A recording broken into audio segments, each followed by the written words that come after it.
Graeme, well, news out of absolutely nowhere, it seems. Talking to Ryan Fox earlier, just exchanging text with him, he said, wow, he said, I'm amazed. He said, very surprising to say the least. No one saw this coming.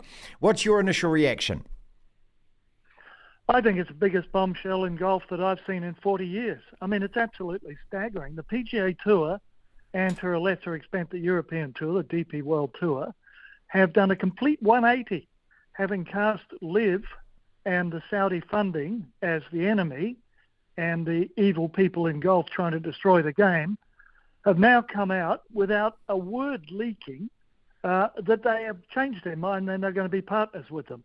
So the PGA Tour, the Public Investment Fund from Saudi Arabia, PIF as they call it, and the DP World Tour are going to form an alliance, and there's going to be an overarching body on top of that will be run for a profit, and it will somehow dictate how these tours, PGA Tour, DP World Tour, and the LIV Golf Tour as we know it, if it survives, will cooperate in the year starting 2024, maybe just half a year away.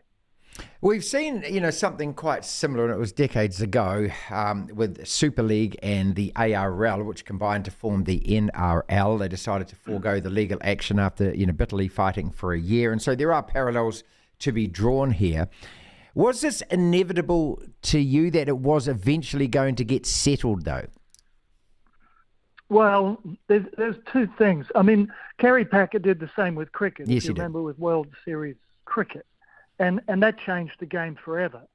But, Kerry was in it because he wanted to make money, and he believed cricket was being badly run, which was a fair argument. But he had the heart of the game in mind. But this is just money and legal worries. I believe that, money talks, and a lot of money talks even louder. So that, to me, it was inevitable somehow the PGA Tour and the DP World Tour would want to get some of that money rather than just seeing it all disappear to the LIV Tour, which has been struggling to survive.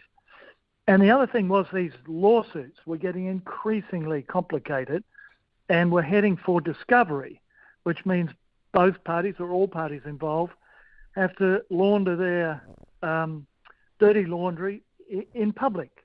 And the Saudis sure didn't want to do that. And I'm pretty sure the PGA Tour didn't want to do it either. So I think the finance people and the legal people are saying, take the money. So the thing we should realize here is that the partnership really is not between the PGA Tour, European Tour, and LIV Golf. It's PGA Tour, European Tour, with the Saudi Public Investment Fund, which is why I think LIV Tour may not survive in its current form going forward. There may be a lot of changes there. So it's a really interesting project, but the fun's only just begun because you've got Tiger Woods, who turned down $700 million reportedly and stayed loyal to the PGA Tour. Hideki Matsuyama, who would have delivered Asia to LIV, turned down, I'm told, $300 million. And I don't know how much Rory McIlroy turned down, but all of those guys must feel pretty miffed, to put it mildly, that they took the heat for the PGA Tour, stayed loyal to the PGA Tour, turned down phenomenal money. And now it seems that the PGA Tour that was encouraging them not to take the Saudi money has said, oh, I'm sorry, we've decided to take it instead. So how they managed their way through that calamity is beyond me. And I'm told the player meeting, which has just wrapped up at the Canadian Open in Canada, which is this week's tour stop, lasted over an hour, which is pretty long for a player meeting because those guys, they'd rather hit balls than go to meetings, was pretty hostile. In fact, one player said afterwards it was probably 90 against Monahan, the commissioner, and 10% for. So he's in some turbulent waters, and it will be interesting to see how he manages his way through this. I mean, his job really is on the line. And if things work out the way it should, he gets a promotion and will run this overarching body and be the czar of world golf, with the Saudis sitting on the board as the chairman. Jay Monahan is who Graeme is talking about here, Commissioner of the PGA Tour, who was bitterly opposed, of course, to LIV, who now calls it an historic day for the game. I'm reading some of the other quotes from the press releases. DP World Tour CEO Keith Pelley saying it's a momentous day, it's energising and exciting. Yasser Al-Rumayyan, the governor of the Saudi PIF, he's saying it's a transformational partnership, the immeasurable strength of the PGA, the legacy, the pro-competitive model. It's going to benefit everyone, players, partners and fans. Of course, all the press releases are going to be dripping with mozzarella, aren't they? Because that's how the PR department handles these things. In terms of the fan, what are we going to see that is going to be any different? I mean, the horror show to me is that these tournaments like the majors would be 3 rounds of golf like LIV Golf is. Is that going to happen? No, I think the opposite. I think the shotgun starts and the team competition within an individual competition, which was not at all going well, means that LIV Golf in its current format, I think, will ultimately modify and or disappear because, the PGA Tour and the European Tour may find a way to give, say, a LIV Golf experiment, certain times of the year, maybe towards the end of the year, October, November or something. Have at it, boys, do what you want to do. But real golf will triumph. And what will happen here is a lot of players will get phenomenally wealthy out of this, and that's the bottom line for these tours. They are servants to the players, and their main role is to deliver cash and as much as possible to the players. I don't see how it's really going to benefit the fans.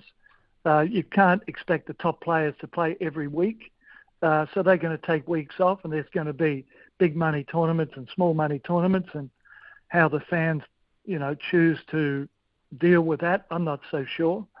And it's also significant to me that this announcement comes 2 days after the Saudis decided to stop pumping 1 million barrels of oil to raise prices around the world. So if you want to know where all this money is coming from, it's coming from you every time you fill up your fuel tank.